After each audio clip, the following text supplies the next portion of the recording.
It's a snowy Christmas morning in the kingdom, and Essel, a worker at the bawdy house, wakes up her client Gawain with a bucket of cold water.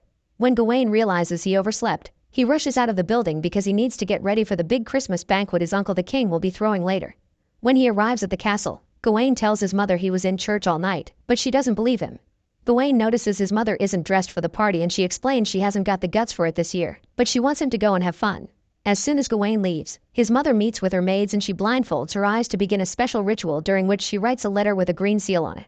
At the party, the king invites Gawain to sit next to him because he's family. The king wants to hear some stories from him, but Gawain doesn't have any, so the queen tells them he'll get his own stories when he becomes a legendary knight like those at the table. This means a lot to Gawain because he's always wanted to be a knight.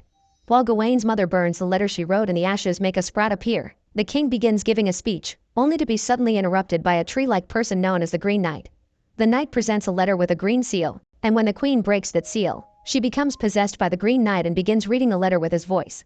The Green Knight wants to play a Christmas game in which one of the king's warriors tries to land a blow against him. If that man succeeds, he'll win the Green Knight's axe, but he also must go to the Green Chapel a year from now to allow the Green Knight to return the same blow. When the queen finishes reading the letter, it lights itself on fire, and the queen falls down with dizziness.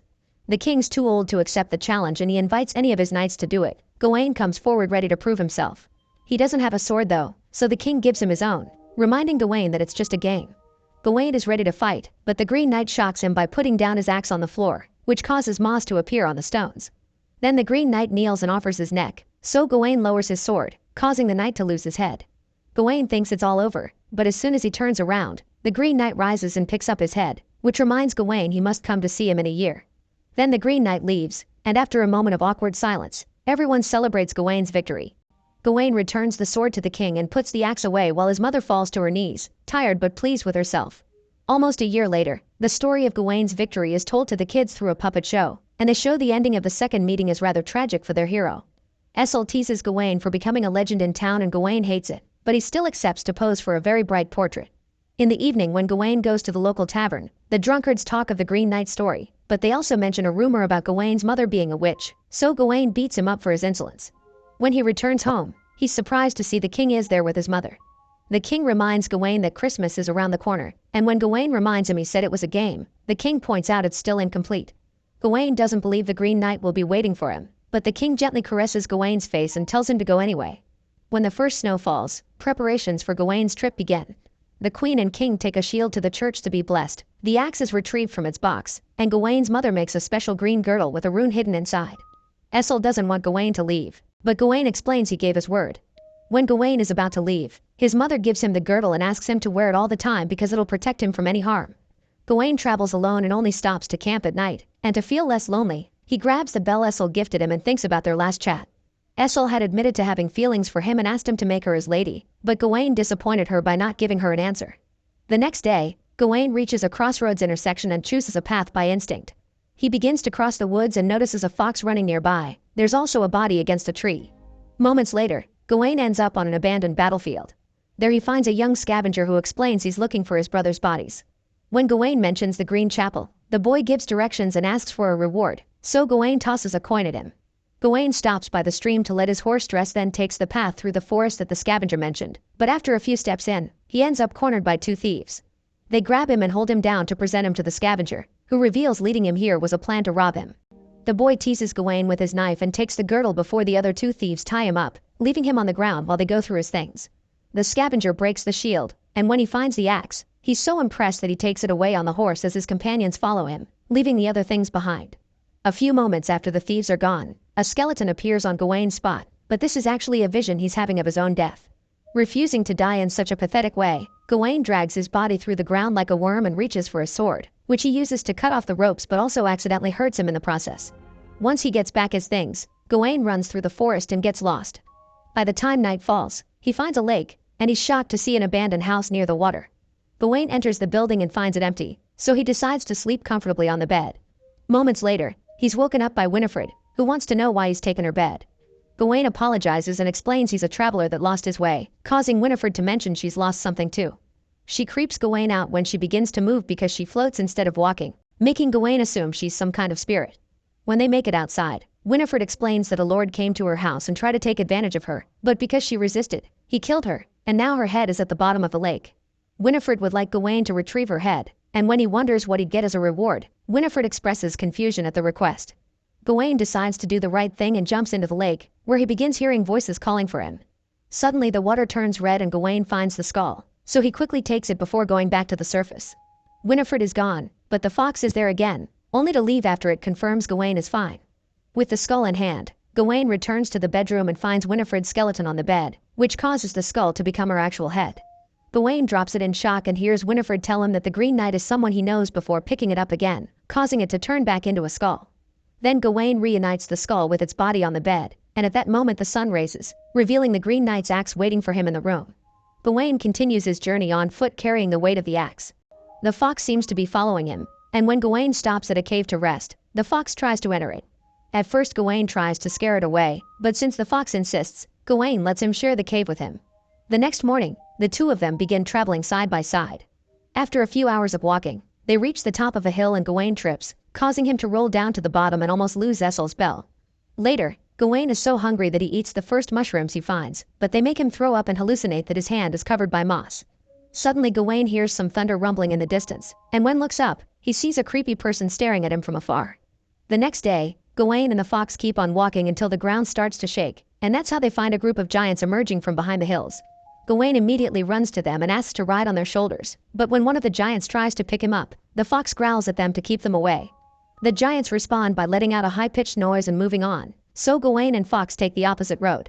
Hours later, Gawain is so tired that he falls to the ground, not sure he can continue. Fortunately, the fox finds a castle nearby, which inspires Gawain to stand up and run to the doors to ask for help because he passes out. The next morning Gawain wakes up on a beautiful bed while someone touches his forehead. At first he thinks it's his mother, but after blinking he discovers it's the lord of the castle. The lord's a fan of Gawain's story and tells him not to worry because it's still December 21st, meaning he has time to rest. Then the lord takes Gawain to have breakfast and introduces him to his mother, who has the eyes blindfolded, and his lady, who shocks Gawain because she looks just like Essel. Gawain kisses her hand and turns down her invitation to stay a few days because he has to arrive at the chapel soon. The lord corrects him and explains the Green Chapel is only a few hours from the castle, so Gawain can stay and rest properly for a few days to then leave on Christmas morning. Gawain accepts to stay and wanders around the castle, where he discovers the fox depicted in the paintings. He also finds a huge library and learns the lady has read all the books. She's also written a few of them. As a token of her appreciation, she gifts Gawain a gift and asks for a kiss, but Gawain only kisses her cheek. Then the lady asks Gawain to sit for her so she can paint him, and using a trick of light, the lady creates a very eerie portrait of Gawain upside down while he sits in the next room. When she finally shows him the final product, the lady notices the bell Gawain carries around his neck and asks if it was a gift from a loved one, but since he says no, she breaks the string and steals the bell. Sometime later, the lord comes back from hunting and gifts Gawain the deer he killed. Both men go back inside to have a drink and the lord surprises Gawain by promising he'll gift him his best hunt every day. However, in return Gawain must give him anything he receives from the castle. Gawain doesn't understand how there can be something that doesn't belong to the lord already, but the lord just says the castle works in mysterious ways. The lady cuts in to discuss the Green Knight and how the greens of nature always find a way to grow back. While the lady continues to play with her cards, the lord asks what Gawain wishes to gain from this whole deal. So Gawain explains he wants enough honor to finally become a knight. When Gawain goes to get ready for bed, he receives a visit from the mother, who touches his face and her own chest before leaving with no explanation. The next morning, Gawain wakes up to discover the lady has been watching him sleep. She comes closer to touch Gawain and wonders why he didn't come to her bedroom last night. Gawain explains he wanted to but didn't do it because it wasn't right. Then the lady asks Gawain if he believes in magic and reveals she has the green girdle. She even knows that it's enchanted to protect whoever wears it. Suddenly the lady climbs on the bed and begins getting frisky with Gawain, asking him to take the girdle from her as she helps him finish. Once he does, the lady lets him keep the girdle, but she also leaves his own seed on his hand as she points out he's no knight. After she leaves, Gawain is shocked to discover the mother has been standing there all along.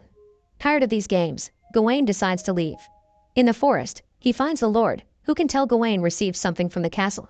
In order to take it back, he kisses Gawain to make up for what he did with the lady. Gawain pushes his hand away and announces he's living, so the lord opens his bag and reveals his latest hunt. It's the fox, who thankfully is still alive.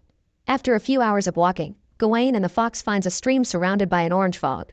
There's a boat on the water, but when Gawain tries to approach it, the fox growls at him to stop him.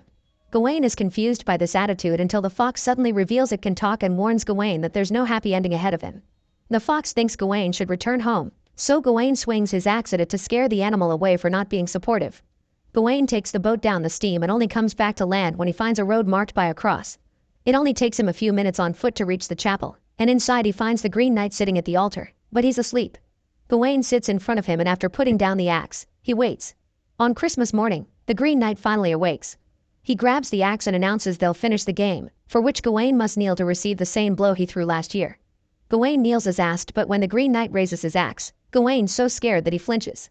The knight teases him for it since he had a whole year to be ready for this moment. Thus Gawain takes a moment to gather courage and asks him to try again. The Green Knight raises his axe once more, but Gawain still can't help himself and moves away. He wonders if the game truly is just this, and when the Green Knight confirms, Gawain kneels again, only to move away when the axe comes for him. Refusing to die so soon, Gawain runs away, and as he crosses the forest he's surprised to find his horse. Sometime later, Gawain returns to the city and reunites with his mother, who immediately takes care of his wounds. Afterward Gawain visits Ethel, who is sad to see her belle is gone. The two of them get frisky together, but Gawain never takes off the girdle. A few days later, Gawain is called to the castle because the king doesn't have much time left. With the last of his strength, the king finally knights Gawain and gives him his precious sword. After the king's death, Gawain becomes the new monarch, which seems to have been his mother's plan all along. 9 months later, Ethel gives birth to Gawain's son. Gawain still doesn't marry her though, he just shows up to pick up the baby, and he leaves after leaving some money for the bawdy house without caring about leaving a devastated Ethel behind. A year later, Gawain marries a noblewoman, and on their wedding night, he doesn't allow her to take off his girdle. They fulfill their marital duties, but Gawain doesn't find them as satisfying as it was with Ethel. Years pass and the kingdom gets involved in a war. Gawain decides to start training his child as a knight, but as soon as the boy becomes of age, he dies in battle. The consequences of this war change the citizens' opinions of Gawain, and he becomes a hated leader that gets stones thrown at. Ethel hates him even more now because her son is dead, but at least the queen gives birth to a new heir.